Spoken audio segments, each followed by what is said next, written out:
So talking a little, hey, Coach, again, let's put this in perspective, what Coach Sean Payton did with those Broncos. I remember him saying, I'll tell you when you guys are good. Yeah, and I think the biggest thing for Sean is what he was able to do with Bo Nix. And I think, again, he put a system that Bo Nix felt comfortable with, utilized his athleticism, did a lot of rolling out of the pocket. Bo Nix bought into it, and he was very decisive in his decision-making. But let's just also talk what Vance Joseph has done with that defense. That, to me, is the other thing that's not gone unnoticed to my mind, is that defense can get after you. Zach Allen up front, Benito, and then Patrick Surtain on the back end. They got players at every level right there. So again, I'm looking forward to that Buffalo matchup next week because they've not faced each other. And these are two quarterbacks that can make plays, extend plays. I think it's a very intriguing matchup. I am really looking forward to that defense because what Vance Joseph has done, like you said, you mentioned Benito, you mentioned Zach Allen, but they get sacks from so many different guys. I believe at least 15 guys in that defense have gotten a sack this season, which is unbelievable. And then you mentioned Pat Surtain on the back end and those guys back there. It's that rush and coverage working together. Vance Joseph asks his guys to play a lot of man coverage, and they do it so well, which allows your guys up front to eat. Love playing him. Yeah, something's got to give next week, right? Yeah. Because Josh Allen's been excellent all year at not taking sacks, protecting the football, and keeping them on schedule. With the pressure that the Broncos bring, it's going to be interesting to see, do you pressure a guy? Do you pressure a guy like Josh Allen, who's great at being able to extend plays when there's lanes to move? Coach, you talk about him moving to his right all the time.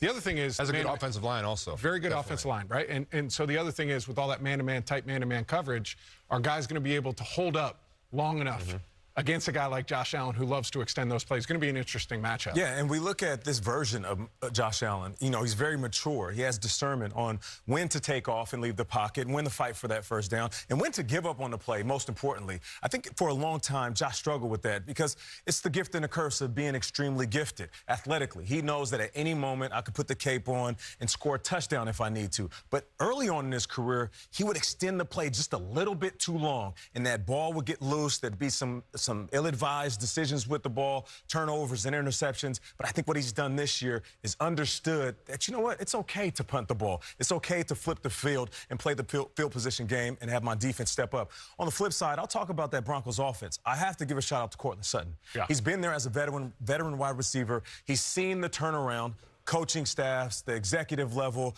He's seen different quarterbacks come in and play for him. He actually tore his ACL at one point, bounced back, came back stronger. He's had one hell of a season. And when you have a veteran wide receiver, that gives a young quarterback a safety blanket, knowing I got a guy that can always throw to. I know he's going to be exactly where I need him to be, and if it's one-on-one, I'll go up to him. And when you have a vet like that, the young receivers come along. So you look at Mims Jr., what he's been able to do this year. And if real quickly I can mention, I really appreciate what J.J. and Bill were talking about in terms of Vance Joseph and that defense. Not too long ago, he was being skewered. So I appreciate what he's gotten done there. But, of course, you mentioned the word maturity, Nate.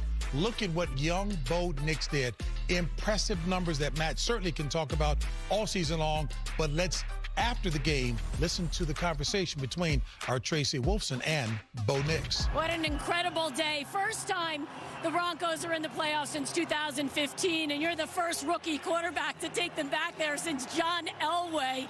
What does that mean to you? What does it mean to this team and this fan base? Well, it means everything. You know, we've worked really hard for this. You know, quite honestly, opening the season, nobody expected us to do this, but, you know, we didn't really listen to that. We just came out there and put a lot of games together, and we've lost a few tough ones, but we've also won some big ones, so this team deserves it.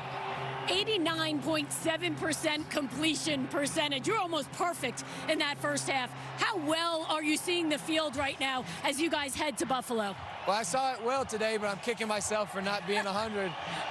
But, you know, it leaves some room for growth, and, you know, it allows you to keep, you know, going back for more. But, you know, I'm just excited about this team. I'm excited about what we've overcome, and we just played really good today.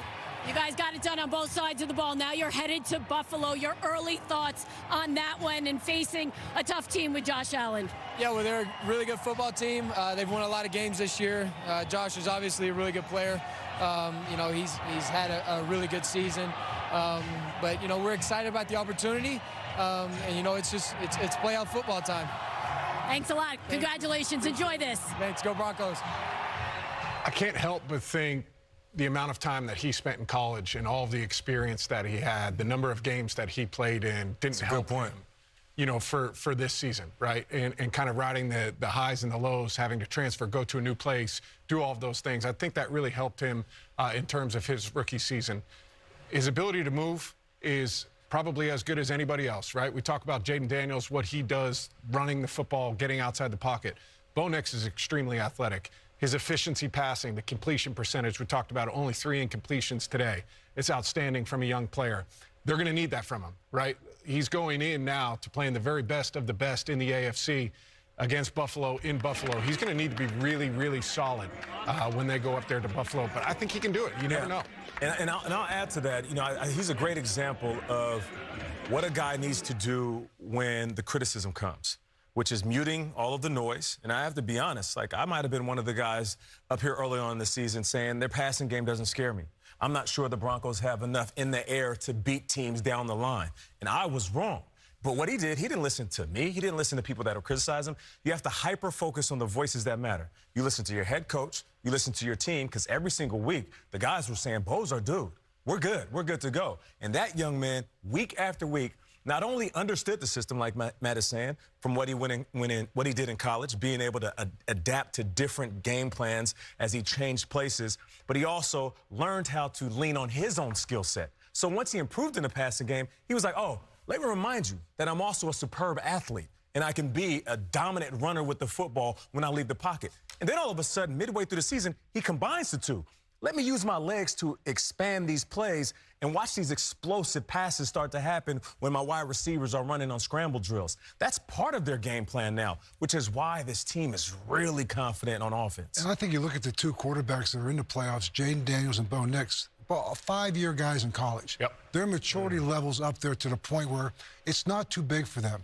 And they're able to handle the sophistication of the next level because they were in different systems. And they developed in different skill sets. Yep. And they went to different schools at a very high level. So the 5-year player, which I think is, I would say, encourage players to stay in school because your maturity allows you to go to the next step and maybe able to embrace it and have a little bit more success. You get here too young, it can be overwhelming. It can set you back, a setback you may never recover from. It could be over before it gets started. Yeah. You guys covered everything with the Broncos. All I want to say is those should be their full-time uniforms. Yeah. Those uniforms are solid. The common thread by both squads mentioned by you guys, Dan Quinn, of course, with Washington, clearly Sean Payton with Denver. Talk about experience, talk about maturity. Sean Payton addressing his team after the game.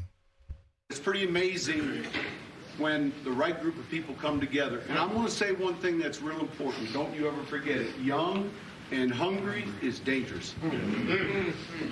And you're one of the youngest teams in the NFL. Young and hungry is dangerous. All right, don't you forget that. You know, one thing about Sean Payton, he's loving right now and molding this football team. You talk about creating culture. Having success early gives you credibility to stand up there and ask them to do things maybe they don't understand, to make the sacrifices, to make the commitment, to understand what's in front of you, and think that, you know what, there's nothing we can't accomplish. Because you're going to hear all the things that you can't do as a rookie quarterback, all the things we can't do as a Denver Broncos. But you know what? Allow that to be the fuel that's going to light the fire and take it to the next level. Am I tripping, or was it a little cloudy? Some low-altitude clouds. There's some low-altitude clouds. There's some Denver. I know it was a big win, but they celebrated too early. I know cannabis is legal out there in Denver. Now, I'm joking. All jokes aside, I'm going to change topic. No, congrats to them, though. I mean, for them to have a young quarterback who looks like the future of this organization, it's one hell of an accomplishment. And what's not lost in this is, as they celebrate the birth of a playoff, is that they might also have Rookie of the Year in Bo Nix. I know Jayden Daniels is going to raise his hand because they're both having great seasons, but, I mean, you got to pat those guys on the back. I'd add one thing to what Sean Payton said. Young and hungry is dangerous, but when you combine that with an experienced head coach, you've got a roster that's young and hungry and a guy that knows how to do it, calling the shots. That adds to the danger. That's definitely something that you need, is that person to reel all of that in, because there are times where it is easy to get high or it's easy to get too low, but you need a coach who can handle that. I think that's why Dan Quinn has been successful in Washington. I think that's why Sean Payton's having success there. Yeah. So it's, for all these coaches, I mean, tomorrow's obviously a big day, but there's a lot of decisions being made and people pointing at these jobs saying, we can turn things around.